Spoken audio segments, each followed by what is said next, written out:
NUMSA now, by a gentleman by the name of Vuyo Lefele, to discuss more on the matter forward. Vuyo, thank you so much for your time. Now, first of all, you've also had deliberations with Golden Arrow Bus management.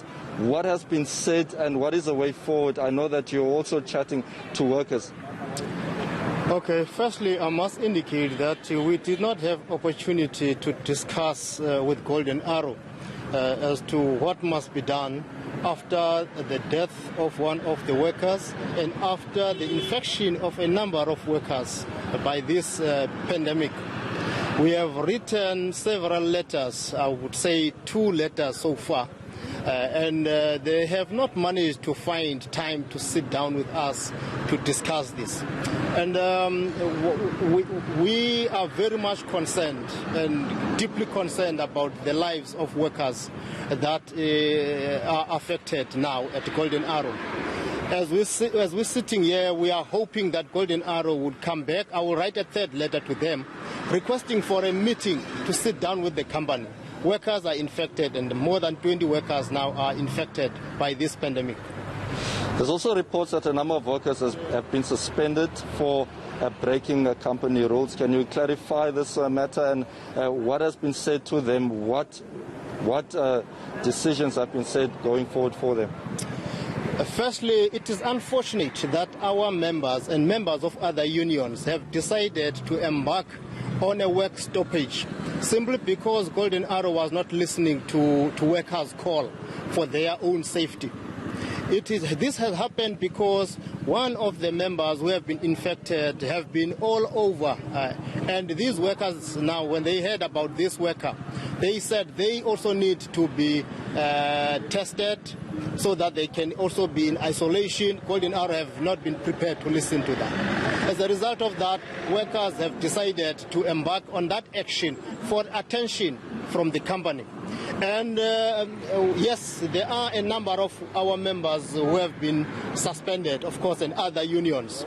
And we are prepared to go and represent and defend our members against any action that Golden Arrow may take, simply because Golden Arrow had failed to meet with the union to deal with the issues at hand, and they have failed to even listen to the workers who were saying, man, you are moving us around, but you are not putting us in safe places or testing us. Well, let me come in there. There's also been reports of your workers intimidating other workers who want to continue working during this time. There's been reports that a number of your workers have actually shut down depots where these members of Golden Arrow have been working. Just clarify on this, because surely this can't be accepted as well, given that other people have clearly indicated they don't want to be part of the strike. Okay, for me, I have not received an information of such intimidation of members by other members.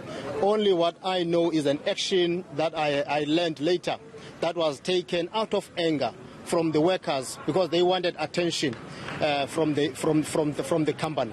If I get anything of such, I will be updated and be able to respond. At the beginning of the lockdown, Golden Arrow made it very clear that they will comply with the regulations. I myself went there where they did their campaign.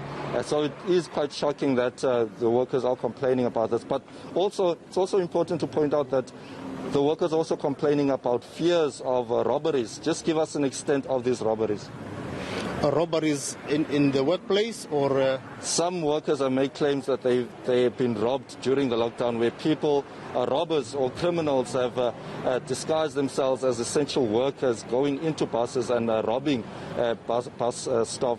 Can you confirm this? Have you heard anything of the sort? No, I must say that is the first time I hear about that one. It will be difficult for me to comment on that. I will go back to the members and hear if there's such. All right. Thank you so much for your time. It's a pleasure. Yes, Clement, that was Vuyo Lefele from NUMSA representing the workers that are in the background. As I mentioned, that meeting is still ongoing. They are trying to seek a bit more clarity as to what the way forward is with the employer. Vuyo Lefele also just confirmed that they haven't yet got any confirmation from Golden Arrow Bus employers in terms of what the way forward is. But a number of reports have surfaced in and around here in the Western Cape of also bus workers being robbed while on duty by essential people or criminals claiming to be essential service workers. So those are the reports that we've been hearing on the ground. We'll also be speaking to a number of people, including Golden Arrow themselves, later in the day. But it is cause for concern, as Golden Arrow is one of the biggest bus companies in the country, employing around 2,900 staff. So it is important that it does continue to give people, especially in disadvantaged areas, work at such a difficult time in the country's economy.